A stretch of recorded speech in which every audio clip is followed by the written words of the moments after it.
Good evening, beautiful tribe of mine, and welcome to Energy in Motion. I am your proud host, Rah Kalon, and I am so thankful to have you join us this evening for this beautifully uncomfortable topic.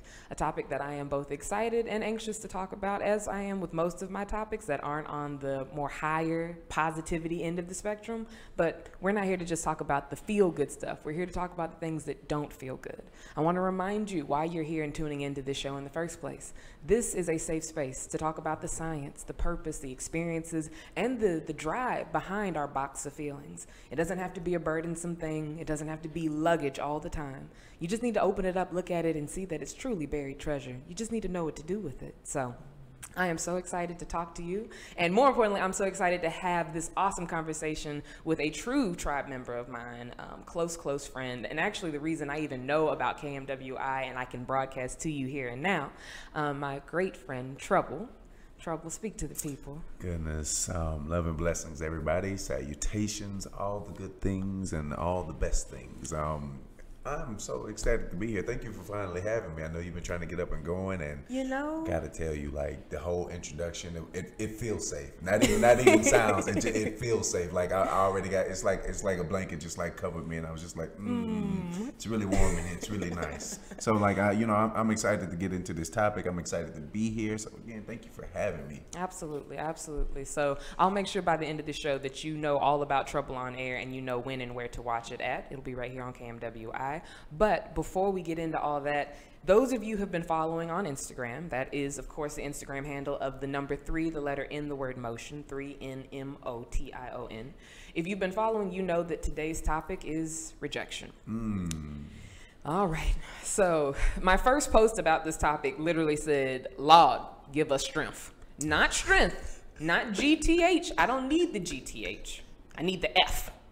I need the F for this topic and this conversation, because I will tell y'all right now, I'm not good with rejection. It is not my cup of tea. I struggle tremendously with it, and I've gotten to a better place about it, which is what gives me the confidence to go ahead and bring it up now, but it'll be something that we all work through together. So before we jump into it, and I do my usual nerdy reading of the definition that I pulled up online, Trouble, let's give it a go of what is our own individual definition of rejection. So if you were to define it in your own words, how would you define? In my own words, rejection. Is, oh man, that's a tough one.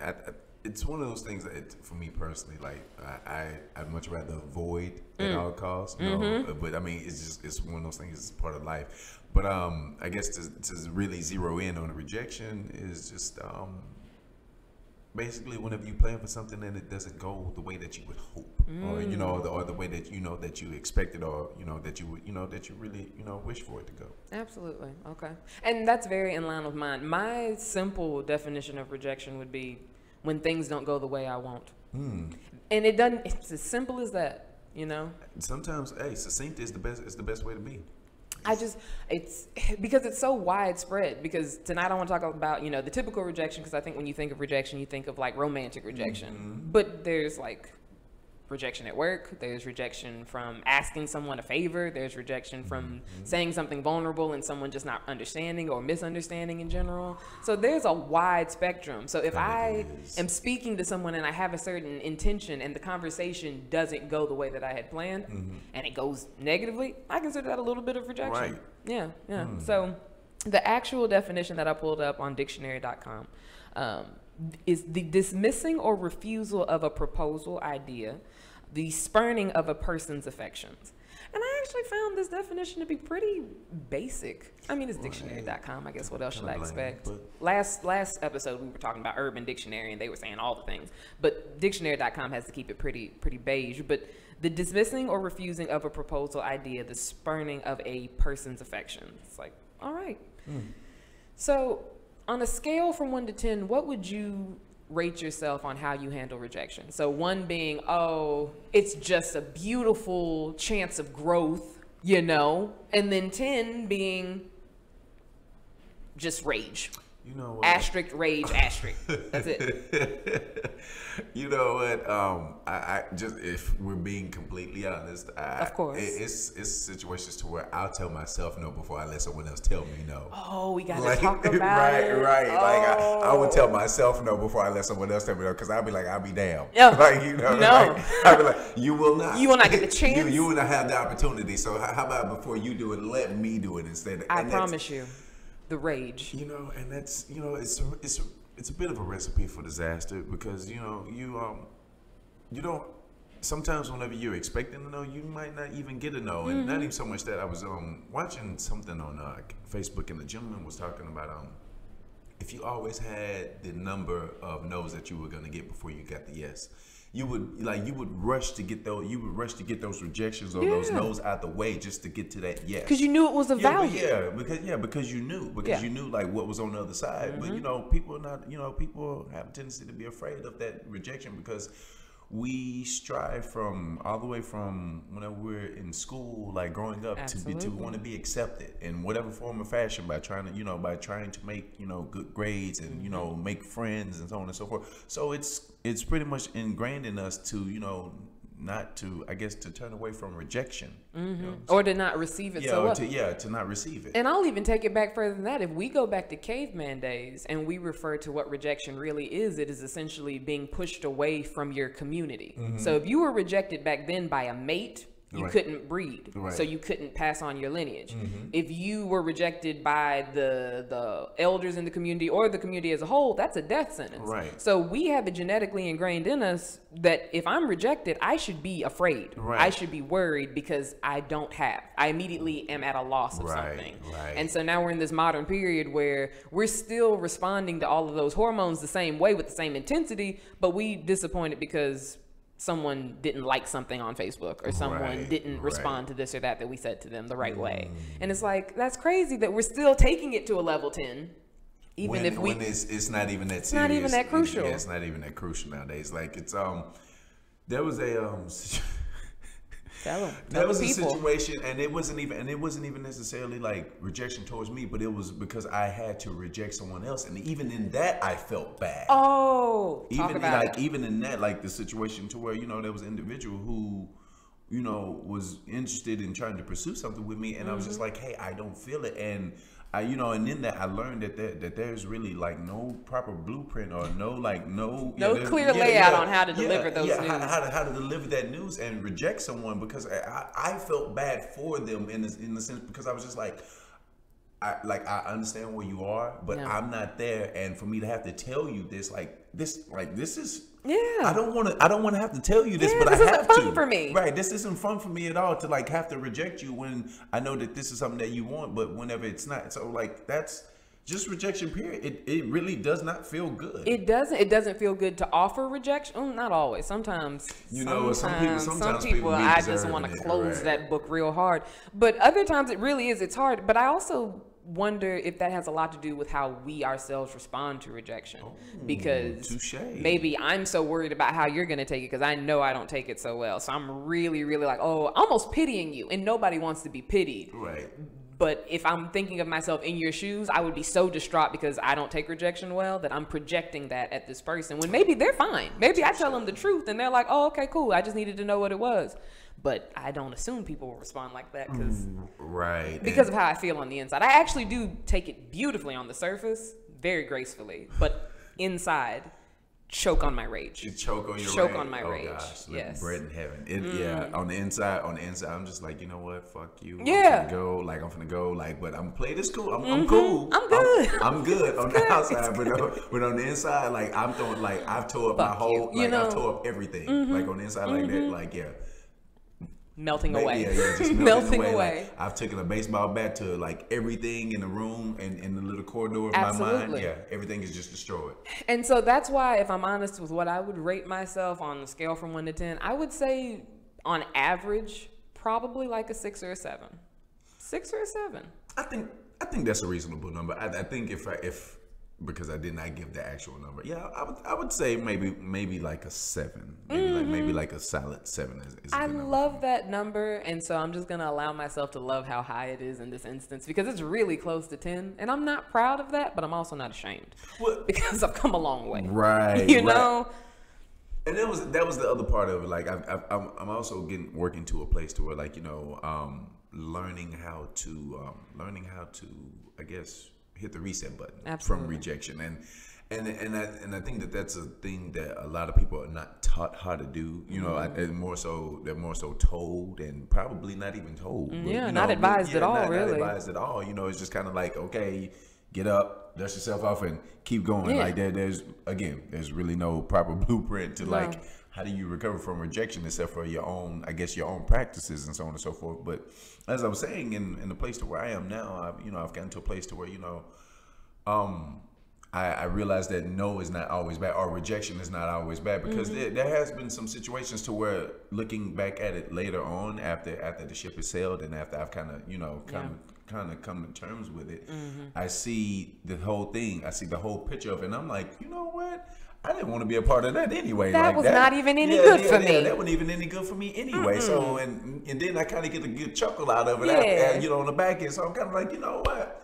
Okay, I really don't feel bad now, like it's good now, you know? What did they say? Rejection is the universe saving you from mediocrity? Yeah. In a lot of cases it can be, and not even so much just from certain dangers and so on and so forth, from people, from toxic people, and just, all of it. So it's really good, and it's, I guess, depending on where you are in your growth, kind of like how you were saying about the whole projection thing and so on and so forth, you kind of learn, you kind of find better ways to adjust and roll with the punches, if you will. Absolutely, because you want to feel better instead of be right. Yeah, because being right ain't gonna always fix. Actually, it doesn't often fix much of anything. Yeah. False sense of security. It feels good for a moment. For a moment, it is. It's nice. It's reassuring. But it's a false sense of security sometimes to just be right if you still are butthurt about what you're right about. This is true. An empty win is what we like to call like this. An empty win. An empty win. Yeah, it's free game. You can dropping gems. I do what I can. Tuck it away for later. Yeah, take it away for later. But I get a couple of those jewel drops from the people that I've been surrounded by for the last couple of years. So if we're going to talk about the last couple years, can you remember far back to one of the first times you were rejected, and remember what story you started to tell yourself after that experience? So, oh my gosh, this one, it hurts so bad. Yeah, that's what the people want. Crack it open. And this one was a woman that I was interested in at the time. That was a house party. I want to say I was 22, maybe around about the time whenever this house party was occurring, and she was, throwing out a couple of signs that she may have possibly been interested in me being a gentleman. I'm like, hey, like, let me walk you out and so on and so forth. Well, I guess as the night had progressed, she had a couple of drinks and so on and so forth. And, the night is getting ready to wrap up and people are leaving. And I was like, hey, let me walk you out. And she went left. She was like, if you don't stop coming at me with that weak game, if you want my number, just ask for my number. If you're not going to ask for it, get the fuck out of my face. Went left in front of a whole bunch of people. When I tell you, caused the scene. Yeah, so when I tell you, I went from being 6'1" to almost non-existent to like an atom size. I felt so small, and I was embarrassed because everyone else was just like, ooh, and they be instigating, right? Because they know they've been there. But the thing is, it's, oh my God, I felt so small. I felt so small after that, and there was really just no proper way to recover. So I kind of just had to just be in that moment and be like, I feel like shit right now. Yeah.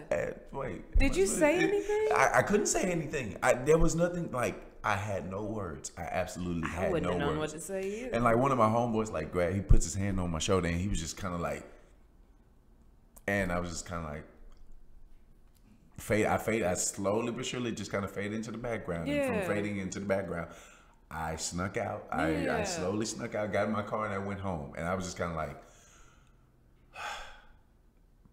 Yeah, that is straight ego bruised. Yes, wrecked. And the thing about it is, I end up seeing her. Like a week later, and I did everything in my power to avoid her. I couldn't even look her in the eyes. Did she see you? Yeah, she saw me, but yeah, I didn't. Was she still being obnoxiously terrible, or was she? No, like she didn't even. I didn't give her an opportunity. I didn't even give her an. As soon as I saw her kind of look up, I was just kind of like, you know, I did the and I was like, you know how you do the real quick like walk or whatever. Yeah, I was like, like, and I left, and I was just like, I can't even like look you in your face right now. So yeah, that was painful.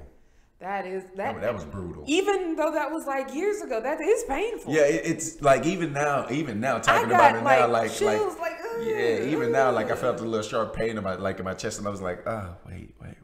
But it's okay. I'm fine. I'm okay. I'm okay. I think it still hurts, but I'm okay. I'm fine. I think. What did you start to tell? So when I say what story did you tell yourself after, I think more of what I mean is like we start to tell ourselves a narrative after something happens to us, whether good or bad, to either protect ourselves from it happening again, right, or to encourage ourselves to go towards that so it will happen again. So with rejection, most of the time, people will start to tell themselves like, you're stupid for doing that, or you can't talk to girls like that, or there's a story that starts to happen. Do you recognize the story that you started to tell yourself to protect yourself? The story that I told myself is that if I do approach a woman, and funny, it still follows me to this day, is that if I do approach a woman, I will not do it in front of a whole bunch of people. Like just That's for the that, just for that fact, because I do not like being embarrassed. I learned that out very, very early, that I do not like being embarrassed in front of a whole bunch of people, especially whenever I feel that I try to like be tactful in the way and that show I approach. respect. Yeah, show respect, and for like. And then you want to act like that with me. Like, so if women going for, if you watching this and like you're interested, like go somewhere off by yourself. If you want me to come talk to you, like tuck away. He'll come find you. Go tuck away, and I'll come find you. Because if you with a whole bunch of your homegirls or whatever, like I'm just gonna sit there and be like, flashbacks are happening. Yeah, flashbacks. I'm not even gonna. Oh, and that's so disgusting. Because I've seen a woman react like that before, and I was like grossed out by that.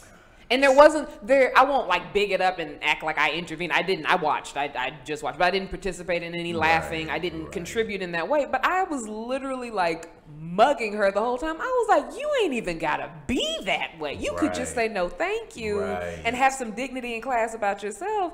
But I did speak to the guy though afterwards. I was like, that was real brave, man. You didn't deserve that. Like I was walking out. I didn't stop. I didn't keep, break my stride. But I was like, you ain't deserve that. Because I wanted them to know. The rest of us women did not feel that way. Right. You did right with how you approached her. She's just a terrible person, apparently.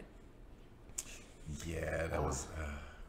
and you said it still follows you to this day. It still follows me to this day. The narrative of like, if you with your friends, I'm telling you now, women, if you with your friends, I'm not gonna come over. I'm just not gonna do it. You can give me all the cues, and I'm just not gonna do it. What about that time we were at Boomer Jack's?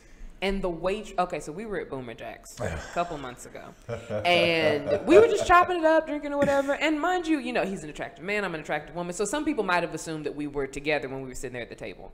But I didn't necessarily feel like we were giving off that body language of we're unapproachable. And apparently one of the waitresses at Boomer Jack didn't get the vibe that he was unapproachable, because she was throwing them hips. Every time she walked by, the tail was wagging.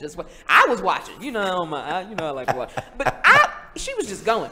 And he'd look up and she'd look up and she'd throw a hip and she'd walk away and sway. And maybe she was just worried about that tip share, or maybe she was really trying to throw it at him. But I kept asking, like, why don't you step away and go talk to her? And what did you tell me? What did you tell me, Trouble? I can't even, what did I tell you? You essentially said she don't want it. She don't. Yeah. You kept waving it off, but there was no reason to. Public, man. It was public. It was in public. And now that I've heard that story, I understand. But at the time, I was like, them is easy pickings. Just go for it. She was like, yo, like, tonight. She was like, tonight. Either you go or I go. And she probably don't want me, so. She was like, tonight. You need to make that happen, effective immediately. And I was just kind of like, yeah, that whole public thing, I just refused. I will not go back. I will not. Look me in my eyes. See me. I will not go back. Not back there. Okay, sorry. Okay, I'm sorry, man. But like, if from a stranger we can be that dramatically impacted just indefinitely, right? Would you say rejection is easier from loved ones? Well, Or is it more difficult? Who is it more difficult to receive it from? that's ooh. So let me say that. Let me say this first.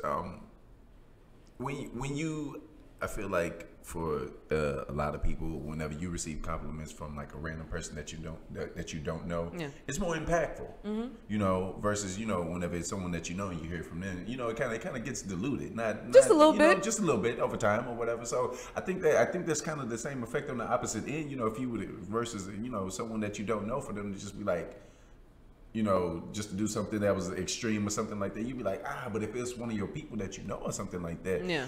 because you know them, you probably like, wait, like, Yeah. are you coming from a hurt place? Yeah. Or like what's You're going through on the with you? catalog of things you know about you're them. gonna go through the catalog, and not even so much that, you might even have a moment to where you're gonna be like, if you clap, like, I'm gonna clap back, and then you know that y'all can come back at a later time And discuss it. and discuss it. Yeah. But like whenever it's like someone that you don't know, like you don't really necessarily know. You don't know what you don't know. You don't know what you don't know. Know what you don't know. It's a tough one. And like now, just bringing up that memory, like I'm still sitting. Yeah. It's still like cracked wide open. Yeah, it's still harboring in here or whatever. I think her nickname was like Coco or something like that. Coco, if you're listening, I haven't forgot about it. He won't. And I won't. He won't. Can't. Shall not. Shan't. none of the above. Hear me now. I will not forget about Hear it. me now. The fact that you hit him with the hear me now, Hear he me means now. it. I mean business. He means it. I don't know.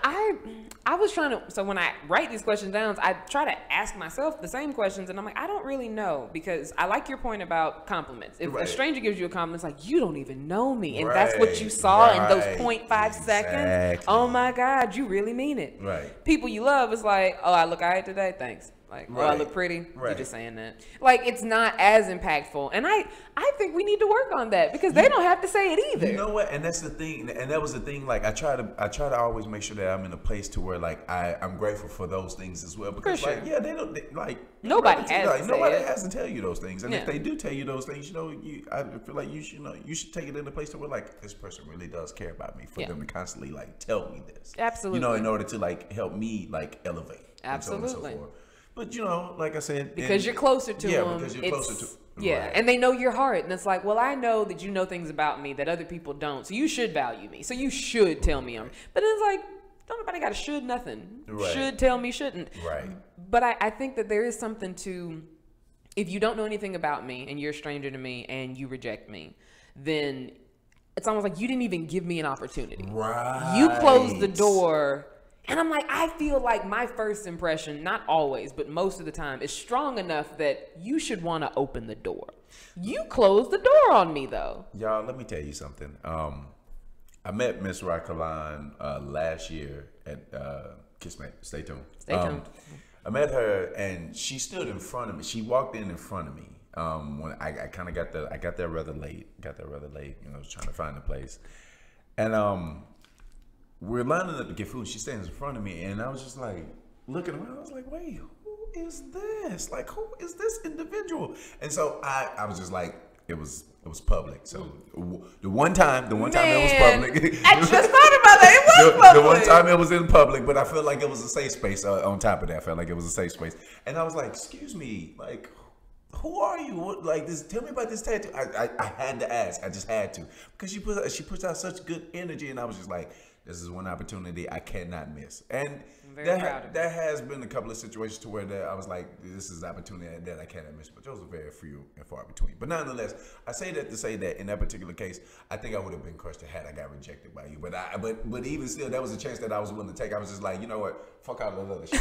I gotta say something. But see, the fact that, because that was public, there were people around. We were standing in line for food and drink. Mm-hmm. And then what if I had said something terrible and we had to keep standing in line? I'm not trying to make you regret the decision you made before, because we're here now.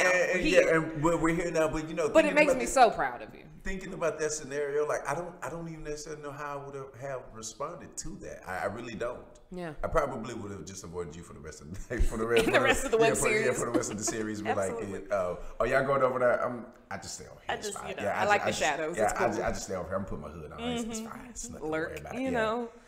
Yeah. I don't know. It's something about how rejection can instill a fear in you, right? That is lasting. And that you don't even if it wasn't you, even if you just witnessed someone, because the story I just told you about the guy, I didn't forget that, and it didn't even happen to me. Right. Like you can feel the momentum, the energy of that assault. Right. And a lot of the articles I read and stuff talk about how rejection is a emotional injury. Wow. And it's an emotional injury that if you don't tend to it, it can fester and become like a whole deal. So with that being said, how about I want to ask you this, like, I guess where you're on your growth right now, how do you tend to those wounds, those rejectional wounds? I do a lot of self-validation. I'm already pretty self-validated, but I do, of course, still have the things that I'm insecure about, or that I'm frustrated with, or I'm impatient on, or that I'm doubtful about. And when I experience that, and then I experience a rejection, my mind naturally, because I'm a human being and human beings are warriors, we're built that way, wired that way to be as animals, I will start to criticize myself. But I've gotten to a point in my growth, in my journey, that as soon as that voice starts to come in and be like, well, you know damn well, it's like, is this helpful? Shut the fuck up. Don't bother me about this. If you're not going to help me through this, they just hurt me. Do you really want to hurt me more? And it's like, no, I don't. I'm just embarrassed, and I'm embarrassed in front of you. And I'm like, but I'm me. So why are we embarrassed in front of each other? Let's just be together. And then we cry together and we're okay. Yeah. So has there ever been a scenario to where I guess you have gotten rejected and instead of trying to validate yourself, you try to justify it? Justify, or try to justify why it may have possibly happened, or why, or not even necessarily as to make you feel better, to like rationalize, like, oh well, of course it happened because of that. Right. Oh yeah, I think I do that all the time. I think I still do that all the time. Yeah. I tell myself whatever story I need to feel better, because if they've decided to close the door, then I have nothing to do with them, and they have nothing to do with how I tell the story, and I'm not going to go tell the story to other people. I tell the story to myself. Run that. Say that one more time. Say that one more time. Did y'all catch that? Say that one more time. If they've closed the door, then how I tend to myself, however I need to make myself feel better, is my business. It has nothing to do if they would agree with, well, that's not why I said it. We're not going to talk anymore. You already showed me that. So I'm going to reassure, I'm going to comfort, I'm going to heal myself with whatever I need to tell myself. She just dropped the jewel, y'all. I hope y'all caught that. Like, I'm trying to help y'all out here, you know what I'm saying? But anyway. But that's what I mean, like when I talk about how some people want to be right. Right. And so, but you still won't be happy. Exactly. So I'll be dead wrong with what I'll tell myself that makes me feel better. But at the end of the day, I'm still confident enough to go open or try to knock on another door because of the story I told myself. So it might have not been the right story, like the politically correct story of why they turned me away. I didn't get to know them well enough to know why that occurred. I'm not going to keep investigating. They told me it's not my business. Okay, I'll make up my own story so that I'm confident enough to not let this be fatal. See, you better than me. You make up your own story. Me, I'd be like, I need to know if this is actually accurate. Like I kill myself with the accuracy, even if I try to like piece it together with myself, I'm still like, I still need their information. I still need their information. I need that data. Yeah, I need that data in order to be like, I knew I was right. But at the end of the day, empty win. I was still rejected. I still don't have the opportunity to show them the better part of me. Right. So, and that's how I like convince myself to bow out so gracefully. I'm like, I'm not going to give you the satisfaction of seeing a worse side of me than what you think you're already getting to walk away from. So you're going to walk away from a beautiful, warm person. Don't think that choke on my rage isn't going on in my head. It is going on. You can see the flames in my eyes. But I'm not going to demonstrate that I can't hold my feelings together because it's not their responsibility. It's mine. This is true. Yeah. And, that's so hard. Like sometimes that is a hard pill to swallow, to know that it is your own responsibility to like, tend to yourself. Yeah, to tend to yourself. Like that's been one of the biggest lessons that I've been, learning for like the last 2 years, like that it is my responsibility, that is no one else's, and it's an ongoing. It never stops. It never stops, and just I don't always like it. So, and it's uncomfortable, and it's meant to be, because growth often is. Like if any of us remember going through puberty, growing pains, your knees, your joints start hurting, like. Change is uncomfortable and painful sometimes. It doesn't make it any less necessary. And also to clarify, when I'm saying I tell myself a story, the story very rarely has anything to do with them. I'm telling myself a story about me that makes me like me better so that I can move on. Because I don't really need to remember any data about them anyways, because they're not going to be a part of the story. So not to be right about them, I may or may not be right about them. I talk very little about them in the narrative I tell myself, but the narrative I share, it's very much about, you know what, the next time you walk up to somebody, they're going to see the queen you are. They're going to understand that when you speak to them, they should be excited, and that you're excited to talk to them too. And you're not better than nobody, but you ain't worse than nobody either. Okay, girl? And I tell myself that story versus a story of they probably thought that you was ugly. They probably thought you was too tall or your titties were too big. Like, what does that help? Well, who does that help? Nobody. You know what? That's actually interesting, because that's the route that I take to get to the same outcome. My story is about them. My dialogue is about them. Ain't nothing wrong with it. It ain't their business still. And they don't know. They don't know. But yeah, my dialogue is completely about them, and it's not even about me, because I'm just like, you know what? Like, they obviously was like having a bad day or something of the sort. And they was deaf and blind. It's not their fault. Right, exactly. Well, actually, that is kind of their. Well, is they? I don't know. But anyway, like it has a tendency to get really, really petty within my own, within my own existence. That tends to get really, really petty, because I mean, like, you know what? They must have got rejected by somebody that looked just as good as I did, so they was like, let me go ahead. They wanted to avoid the pain themselves. I love it. These are great stories. I'll make up. I take that route, and then I come out on the same. I come out on the other side. Kind of being like, you know what? I'm okay now. I probably won't even see this person again. And even if I do, they probably won't even remember me. I'll remember them. Oh, because I don't forget. Right, and I don't forget. And you know what's funny? There was actually a situation to where there was a young lady who, in our younger years, she rejected me. She just rejected me left and right. Come on, tell a full circle story. Right, you know how y'all know how this goes. And then like later on, I started to get to a place where I was comfortable in my own skin, and I get a message on Facebook, and it was like, always hey, Facebook. like it was like, hey, like how you doing, classmate? And I was like, wait, you talking to me? And she was like, yeah, I see you, got your radio show, and you're acting, and you doing a lot of things right now. Like, how's everything going? I was like, oh, everything is good. She was like, right. She was like, you single? And I was like, yeah, I'm single. Still ain't got no kids, and so on and so forth. Give her the whole stats, all the stats. I gave her the biggest birthday cake ever. I was just like, here you go. But no, I was just like, yeah, I'm single, I ain't got no kids, like living by myself, and I'm experiencing and so on and so forth. And she was like, oh well, like after college and so on and so forth, like I got these kids, me and my husband are not together, and I was just kind of like, oh. And she was like, you come home very often? I was like, yeah, every so often I come home. She was like, well, you should hit me up whenever you get into town next time. And I was just kind of like, oh. About that. Right. I was just like, didn't you say that at one point in time? Like, I had to be paid. I couldn't resist the urge. Like, so, like, forgive me, and I'm only human. Like, what do you want me to do? Absolutely. Like, and I was like, didn't you tell me, like, when I used to like you, that it'll be the day that worms fly? Or something. It was something in that. So not only was she rude, she said dumb things. Yeah, she said dumb things. So I got to say, I got to repeat those dumb things to her. Yeah. And she even still was like, still trying to be like, oh, like, you don't have to be that mean, you don't have to be that harsh. And I was like, oh, I'm not. You didn't either. Yeah, exactly. And this is why. This is why we get along so well, because you feel it. I feel it. And so, just in that whole thing, and so I was like, you know what?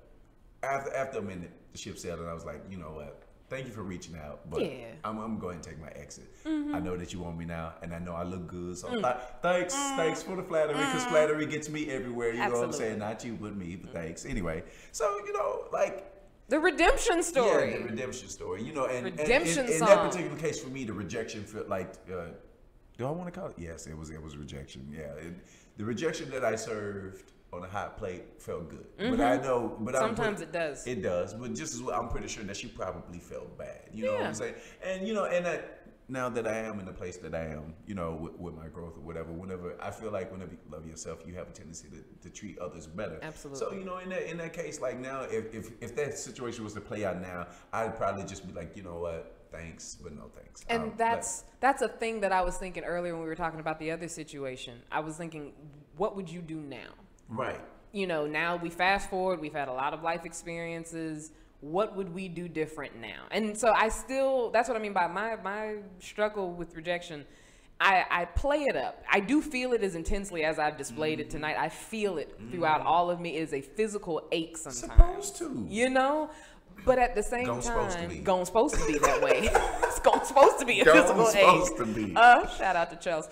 But truly, like I've realized now that it is a temporary ache. Right. Like this is not forever. It feels like it in the moment. Like I feel like I cannot get out of my skin and away from this moment quick enough. But if I can realize, like, I'm going to drive home like I was going to drive home anyways. I'm going to take a bath like I was going to take a bath anyway. This doesn't actually change any part of the trajectory of my life or my evening. So what am I doing? Well, so you actually the one that put me on to this.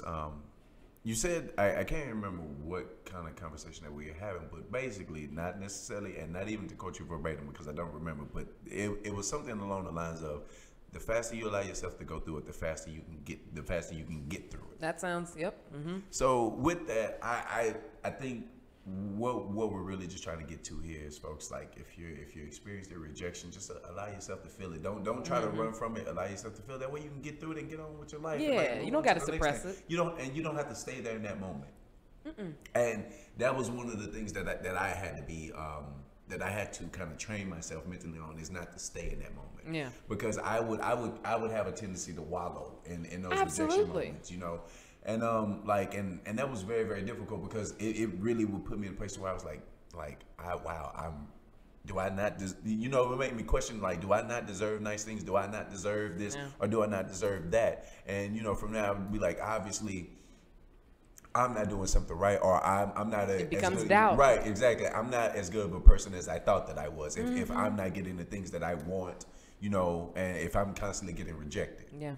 So, like I said, it just go through it, but don't stay there. Absolutely. Because, I mean, you have to go through it. There is no law written anywhere that says thou shalt not get rejected. Right. Like, it is a beautifully uncomfortable part of life because it really can be a redirection instead of just a rejection. Like if you look at it as a rejection and that's it, okay, you could still work through that. But if you look at it as a redirection, so if you got rejected from a job, because I understand some people are like, okay, so bump that. If we're just talking about relationships or trying to introduce yourself to someone and they close the door, I see how that doesn't change the trajectory of your life. Right. But if I got rejected from the school of my choosing, if I got rejected from this job that would have changed my family's life, how am I supposed to just bounce back from that? That does change my trajectory. But my point is that it's a redirection, because what you think you want with the limited scope, that beautifully small human limited scope that you have, you think you know what's best for you, but what if you don't? Would it be so terrible to be wrong and to be happy than to be right and to be in a situation or in a job or in a position that you aren't thriving your best life in? One more time for the people in the back. They need to hear that one again. Like, it's just not worth it, you know? It's so important for you to be able to self-soothe and to understand that even if I didn't get what I thought I wanted, what if I deserve something better? We immediately go to, I didn't get what I wanted, so what's wrong with me? What if I didn't get what I wanted because I don't even know how big I should be wanting? ooh. What if? It's not impossible.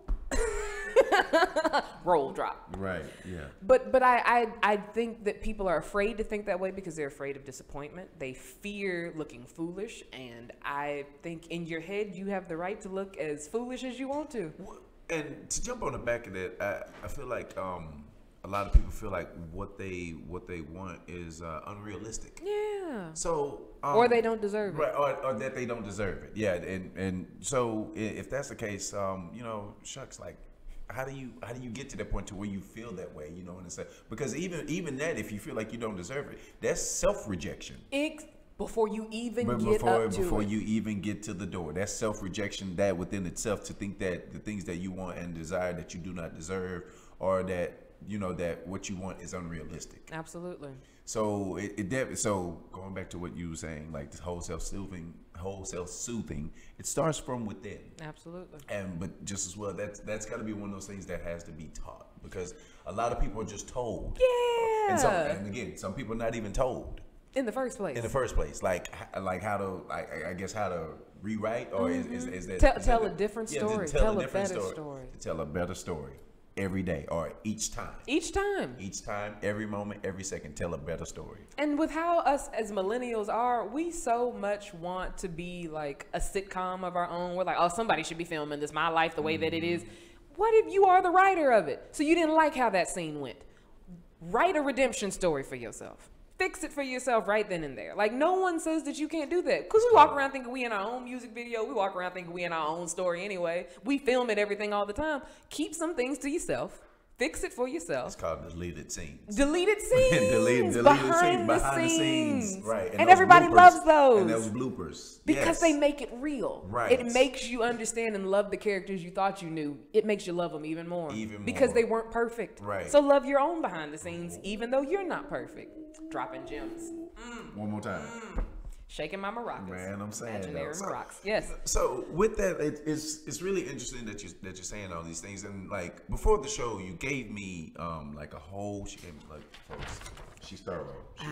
She's very much so thorough. I don't play with this. She is very much so thorough, and I'm so very, very, very proud. Like I got to tell you that, and I'm so very, very, very proud of like how you ran with this thing. So like, thanks, man. Good job. Thanks, man. One of them that I read on here says revive your self-worth. That's pretty powerful. And to folks, to give y'all a little bit, it says the best way to restore confidence, motivation, and especially self-esteem after a bruising rejection is to use self-affirmation exercises. Basically what you were saying that you would do. Except to take it a step further, and I love the example he gave. His name is what? Guy Finch? Guy Winch. Guy Winch. He's a great doctor. He says a lot. He's the one that talks about emotional injury, and how rejection can be an emotional injury. If you just think about your self-affirmations, or if you just, let's start from the furthest point of what you should be doing. If you just give yourself affirmations that you found online, your brain has to have a belief of that in order for it to not reject it itself. It has to come from a place of something the brain already will take in and digest. So if you don't believe that, I'm worthy of love, and you just keep saying that to yourself, your brain's like, nope. It doesn't help. You have to do self-affirmations. Self-affirmations are when you write down things you know to be true for you, that are specific to you. So you think about them, then you write them down, and then you write a brief paragraph, 2-paragraph essay about that one. Zoom in on it. People don't like to write no more. People don't like to read no more. That's unfortunate, because you need to invest in yourself. Because if you just say, oh, well, I thought about it and I thought about why it's important and I thought about that self-affirmation, that's like saying, I'm hungry, so I thought about what was in the refrigerator, but I didn't actually go make nothing to eat. I thought about it, but that ain't gonna feed you. You need to actually do a physical act to help yourself, your physical and emotional self, digest that information. So when people hear, oh, self-affirmations, they think, okay, so I'm driving to work and I'm telling myself, I am a beautiful person. I am a beautiful person. No, if you don't feel beautiful, tell yourself something you will actually believe, such as, I am a great person. You might not feel beautiful yet, but do you believe you're a good person? Yeah, I'm a good person. So tell yourself that, and that will raise you to a high enough level that you're a step closer to believing in a little while that you could be beautiful. Or you could just go buy yourself something. I do that from time to time. The financials don't always allow that, but it is therapy, especially with Amazon. Yeah, like I'm saying, like small trinkets, like something that you trinkets. Like for yourself. Yeah, yes, something really small, whether it be some candy or something like that, or whatever it is. Like you can always buy yourself something. Gadgets and gadgets aplenty. Who's it's and what's it's galore. Oh, gazoo type. I couldn't even say that 5 times fast enough, even if I wanted to. But you know what? Just by reading this one, it brought me to a thought. That was again going back to my own personal life. There was a young lady who was very, very interested in me, and it just, like I said, just brought me to the thought to maybe this is why she was so long-winded and why she always talked about herself, is because because I rejected her so much, maybe she was trying to self-validate herself in my to presence. You. Yeah, she was probably trying to do that. Yeah, to me, in the presence of me, and so on and so forth. And me, I took it as a context of like, you talk about yourself a lot. Like I don't like whatever. Why you talk so much? Yeah, girl? why do you talk so much? But I think maybe now because she was being rejected by me, or being rejected by me whenever she was just like, I feel like I'm this good person, but this individual doesn't want me. But like here I am trying to like tell him all these good things about me, or maybe not even him, but more so tell myself. Yeah, remind myself. I'm okay. in his presence. So goodness. Wow. Oh, yeah. You touched yourself. Yeah, I just dropped the jewel on myself. Wow, goodness. So going back to the very start of this, like the whole rejection thing and being in tune with yourself, like there's just no proper way. There's just no proper way to really like. You got to stumble through it and figure it out. Oh goodness. Yeah. But I love how it's also full circle, because just like you started off talking about having been rejected, you've also intermingled stories of doing some rejecting. Right. And sometimes it's a little bit more friendly. Sometimes it's very compassionate, and sometimes it's downright savage. It depends on what the situation is. But we all get the chance to be on both sides of the spectrum. I've turned people away. I get the opportunity to hire at my job, at my 9 to 5. And so if I don't like a candidate, I reject them. Right. I understand that affects their livelihood. Right. But I don't see you as a suit for this company, So I'm aware of how that can affect people. I've ghosted people. I've rejected people who've approached me. I'm never mean unless they come at me disrespectfully. So I don't think I've ever put anybody through a traumatic situation. I would never put anybody through a traumatic situation until they started a traumatic situation with me. And then at that point, choke on my rage. Yeah, choke on dangerous. There's some danger lingering behind that one over there. There's some danger lingering behind. But I love that we all get to be on all sides of it. So it's not like you're always the victim. You're always the person being rejected. You also got to own up that sometimes you're doing some rejecting too. So before I got two things I want to ask you. So the first thing is like, how frequently, in the sense of, I guess, when you have to reject someone, do you just try to avoid it altogether, or do you just go straight for it and just be like, hey, look, this isn't that? Oh no, I'm pretty straightforward. I don't want to because I wait just long enough to make sure I am clear on what I think their intentions are. Right. And then when I know that they really aren't in alignment with what I'm in alignment with, they aren't feeling the same hesitation, they're not seeing any flags on their end, but I'm seeing flags on my end. I'm very quick to be like, so I get the feeling, because people can't argue with your feeling. Wow, you can't be like, no, you don't get that feeling. Yep, you can't tell me that. I get the feeling, my truth. I get the feeling that we're moving in a direction that I'm not looking to. I don't feel certain things that I would feel I need to in order to be invested in this in that way, and I'm very, very confident that you deserve to have all of what you're asking for. I'm just not the one to provide it. And then that way, I'm always happy to take the responsibility of, I'm not what's best for you. It's not about you being less than. And when someone rejects you, it doesn't take away your value at all. And I want them to know that. I want them to know that I still see value in them. I want them to know that they are still just as important. I want them to know that, this isn't a personal thing. Right. This is just, I don't want what you want. So let's both get what we want. Let's not settle just because you think you want me when you really don't know what that means. And I can tell I don't want you, and I do kind of know what that means. And let's not settle together. Let's both get great. Oh, profound. Goodness. You know what? I Gone's supposed to be. Gone's supposed to be that way. And that's one of the areas where I'm still growing, because there will be certain situations to where I would just avoid the situation, in order to not have to reject, or like to not, because like I said, I'm still stumbling, still getting bumps and bruises of trying to be more tactful, I guess.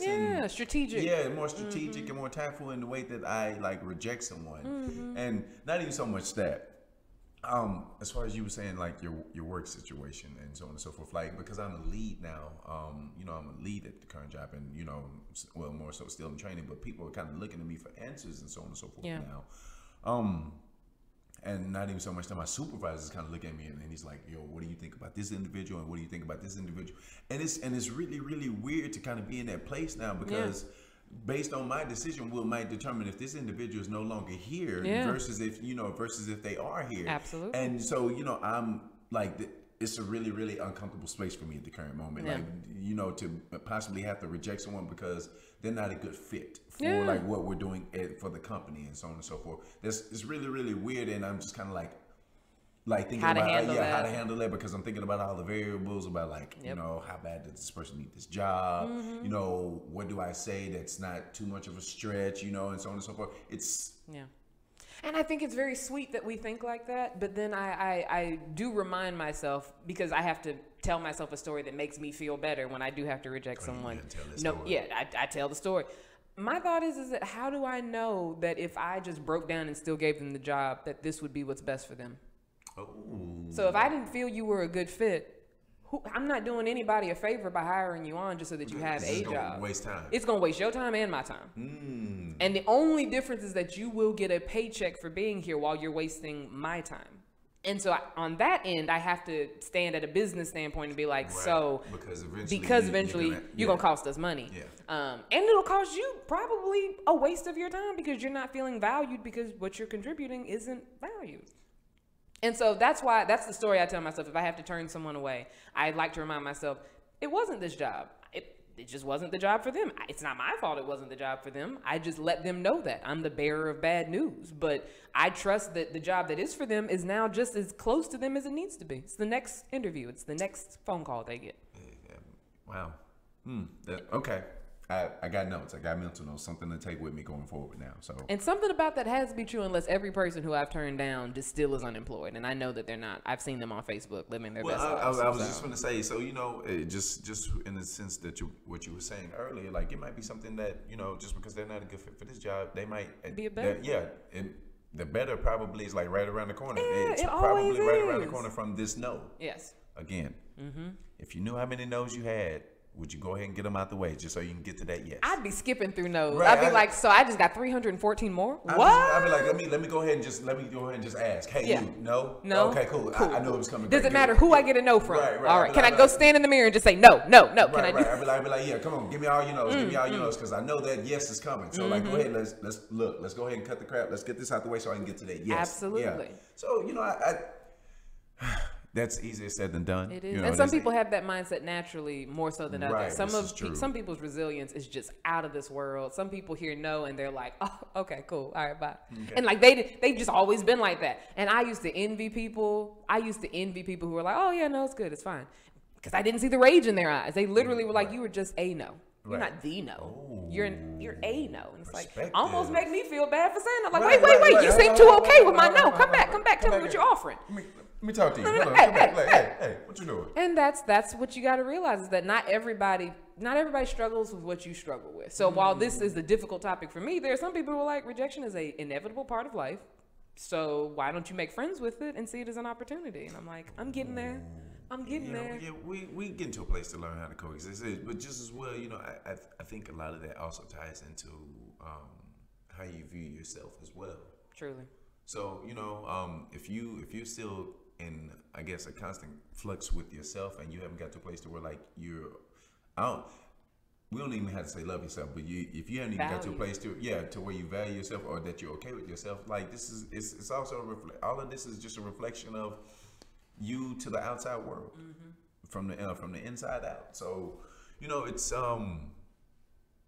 a day for day process. Yeah. It's a second for second, and there's always something new to constantly wake to. So like, you know, would you send me a text earlier that Miss Abraham Hicks said, you'll never get it wrong because you'll never get it done. You're never done doing this thing. You're never done growing. You're never done with life. And so you can't keep rushing through it trying to get to the part where you figured it all out. You will never figure it all out. Spoiler alert. Folks, it's been a good show. We're done now. We're done. No. No, but truly, though, it really is reassuring, because I think some of it, there's a song, I wouldn't call it a country song, but the lyrics go, I'm in a hurry and don't know why. All I have to do really is live and die, but I'm in a hurry and don't know why. So all we got to do is live and die, but we're constantly in a hurry to get somewhere, which is death. Where are we going? Happiness can be in this present moment, or you can decide it's on the horizon where you'll never actually achieve it. I want it now. I want it now. I deserve it now. Right, you know, it's all my day, money. I want it now. Right, all day, every day. Yes. Goes supposed to be. And you get to choose that for yourself. We just have all this domesticated stuff in our head that says, I didn't earn that. I didn't deserve this. I haven't achieved this yet because I must be a bad person. I must not be good enough for it. I can't approach people who look like that because I look like this, so I should know my level. I should know my place. You put all those parameters on you. And if you decide to tell yourself no, as me and Trouble have talked about doing, so that no one else has the opportunity to, that's cool. But then nobody else has the opportunity to tell you yes either. And that's something that I had to learn too. Because I hate when other people tell me no to things that I don't think they have a reason to tell me no to. I'm fine if it's no because da da da da da and this actually affects this. And, oh, cool. Still rejection, but I understand. But if you just tell me no and I know there ain't no reason for it, I just we gonna throw a fit. We's gonna throw a fit. There are no words. Choke on my rage. There are no words. We's just gonna throw a fit. That's act a whole donkey in my heart of hearts. And so that's why I think it's so important to just be mindful of being patient with yourself and wanting the growth. Because you got to want to grow first. If you don't want to grow, then this is a moot conversation right now. So this should be fun. Walk me through your recuperation stage. I guess after a rejection, walk me through that whole process. Like paint a picture for me. What was I rejected from? Let's see. Long-term relationship. Introducing myself to someone that I had. Introducing yourself to someone. Were they mean? Yeah, they were mean. Ooh. Yeah, they were mean. So paint this picture. I want to see how this goes. This is gonna be fun. So I'll paint the picture based off what actually did happen in a specific occasion. I had approached a guy. It was my birthday. It was my 23rd birthday. And I thought, my dollar bills on my shirt spoke for itself. Like, hey, it's my birthday. Be nice to me. He didn't care. So I approached him. I don't remember exactly what. I should cut it. I do it. I cut it. I do it. Okay. No. I thought about taking my safety pin off and shanking him a couple times, but that's not right. Okay. I know it's not right, but it was a part of my story that I told myself. But he I don't remember exactly what I said at first, but it was very playful, very chill, very casual, and he literally was just like, "Fuck you talking to me for?" Ooh. And I was like. That's what I remember. I don't remember what I said at the beginning, but I know that I was my usual jokey self. Like in the flashback, I can't hear what I said, but I see my mouth move and I'm smiling. I'm like, I'm a very welcoming person most of the time. And he's, the fuck you talking to me for? First it came with a shrug, and because it was loud in the place we were at, that's what makes it all the worse. I was like, what? And he was like, the fuck you talking to me for? As if the shrug spoke volumes. And I remember sitting there, and at first I died inside, of course. Died because I looked around, even though I didn't look around, obviously. I looked around to see if anyone else heard that because that's embarrassing. Right. And I was trying to decide, do I want to try to save face? Do I want to charge him up? And then I thought about the question. The fuck you talking to me for? And I was like, I really don't know. I don't know why I'm talking to you. Forgive me. And I walked off. I didn't need to be ugly. I didn't need to be like, fuck you, Dad. I didn't need to do all that. He had already decided he didn't want to converse with me. Right. I'm sorry for wasting your time, sir. All right. But while I'm walking away, I'm beating myself up for saying forgive me, because I did say forgive me, because that's how I talk. Right. That's my way of gracefully exiting the conversation. Okay. So I'm beating myself and like, what the fuck you say forgive you for? Like, you should have done it. And it's like, but what would that have helped? He was already aggressive towards me. You don't know if he's crazy or not. So I'm walking myself through all of that. Different scenarios. And then I'm like, it's my birthday. If he's how dare you? If he's such a terrible person to not even wish and be like, hey, I'm not interested, but happy birthday. If he can't get out of a conversation more gracefully than that, I didn't want to talk to him anyways. You know what? I didn't want to talk to him anyways. That was a great question he asked me. And then slowly it's like, okay, all right. And I'm with my friends, I'm dancing again, and we're okay.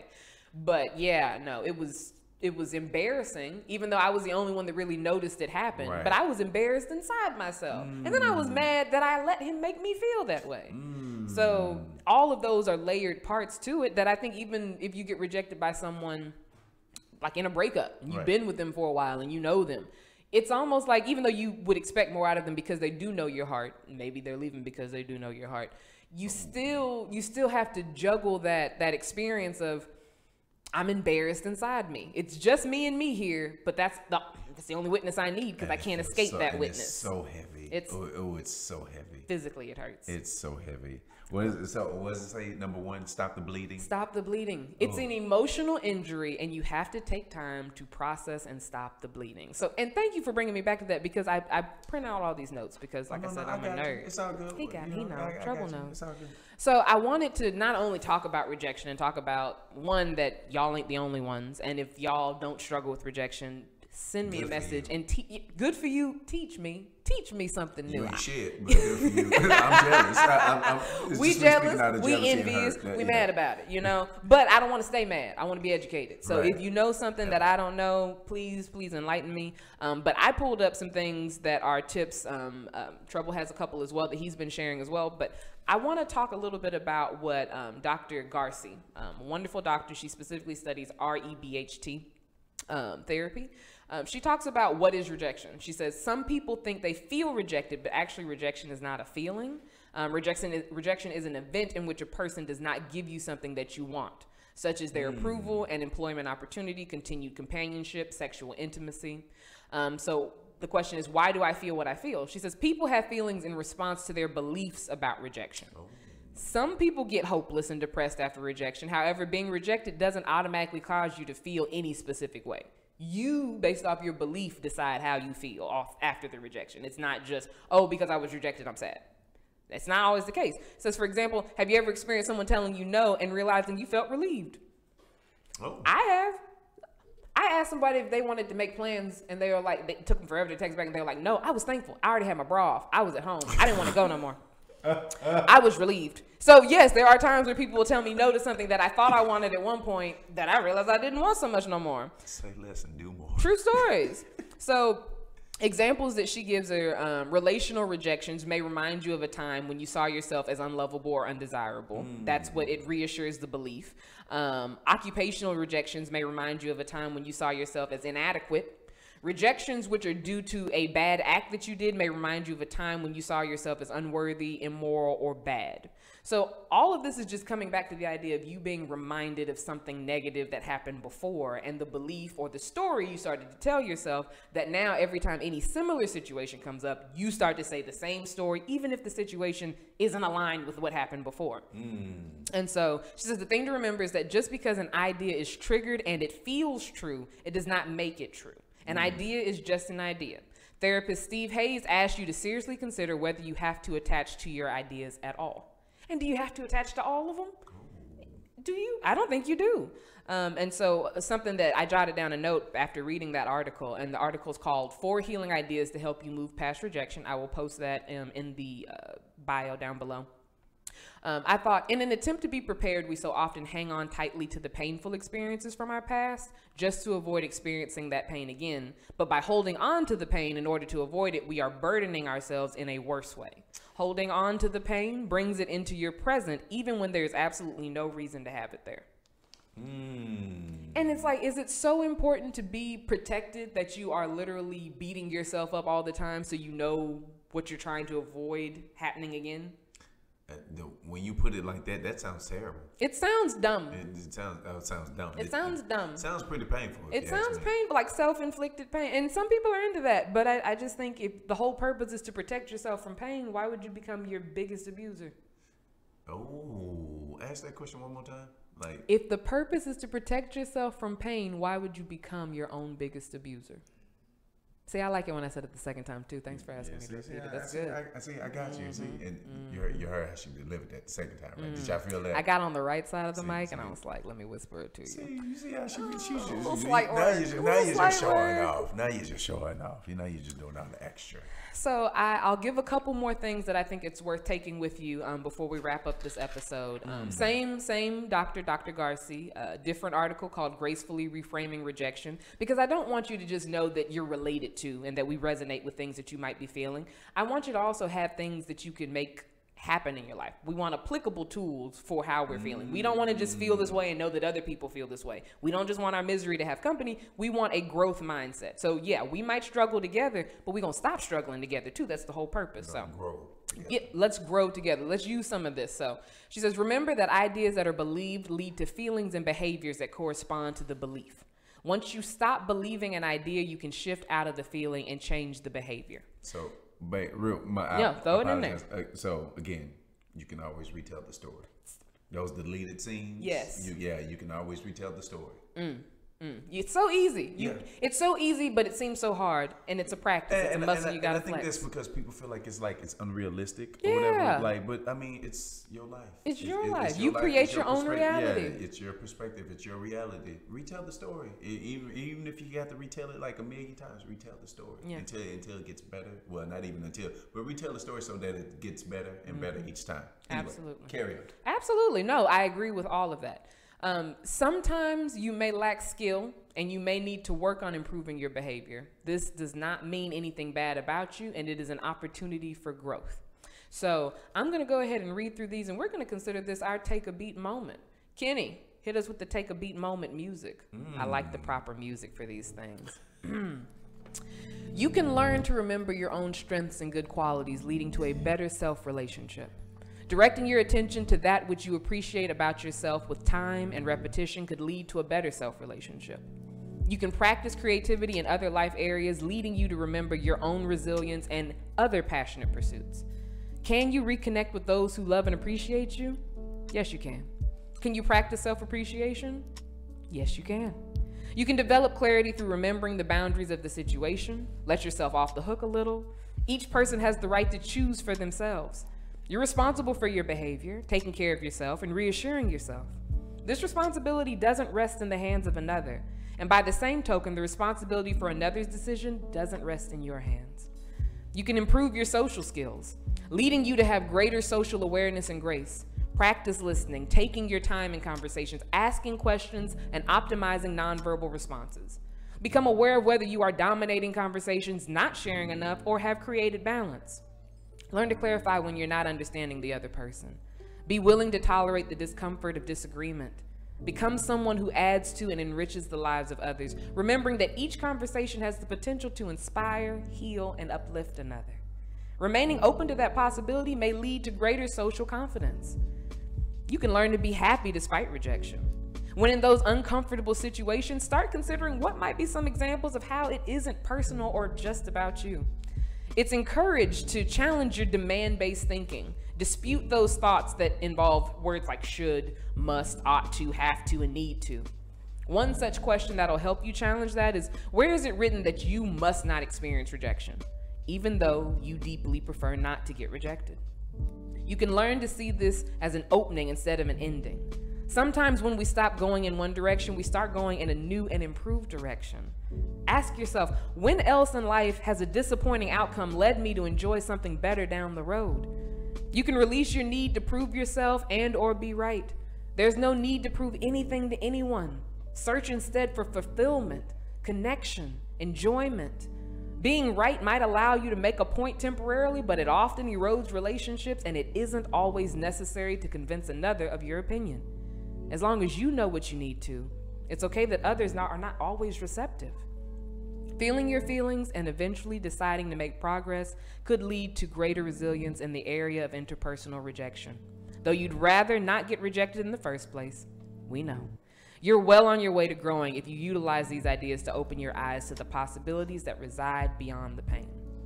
So these are the beautiful words and a couple of added in bits by me. But these are the beautiful words of Dr. Garcy from the article Gracefully Reframing Rejection. I will post that down below as well.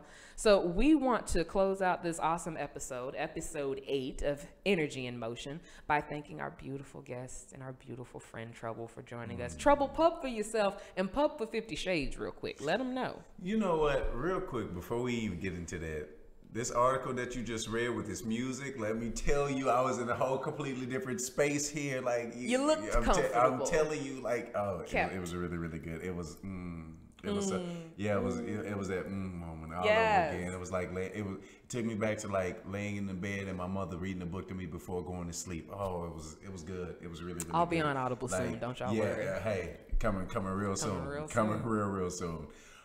Goodness. Let me see. So, folks, shucks, Trouble on there for all things social media. I'm everywhere you want to be. A MasterCard. Front of the scenes, behind the scenes, and on the scene. Shucks. Tomorrow, Trouble on Air from 7 a.m. I was going to say 8. I'm sorry. Y'all bear with me. It's been a long week. Wait, you got to remember they're going to see this on Thursday because we recorded this on Wednesday. Okay, so it's pre-record. Okay, so Trouble on Air every Thursday from 7 p.m. to 8 p.m. Yeah. 50 Shades with Jay. I'm co-hosting on that show. That's every other Friday, and I think we actually do what's this Friday? What date is that? The first? Okay, so first, you can definitely catch me on 50. Yeah. Is it the second? Yeah, it is the second. Because tomorrow's the first. Yeah, so the second. Apologies. So we got y'all, and I'll remind 50 y'all. Shades with Jay. I'm co-hosting on that show, and that's on the 2nd of what's the next month? August. Yeah, bear with me. It's a lot going. It's been a lot. That's why you got support. Yeah, and I appreciate the support. But anyway, goodness, trouble. Like I said, Trouble on There for all things social media. Stay tuned. Kismet web series is getting ready to drop. Hopefully any day now. I just actually procured another partner, another web series. All right. Juxtaposed Intuition. That's all I'm gonna say about that.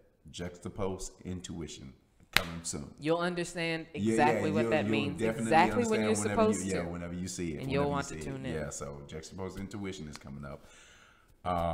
Shucks, got a couple of voice acting opportunities coming about.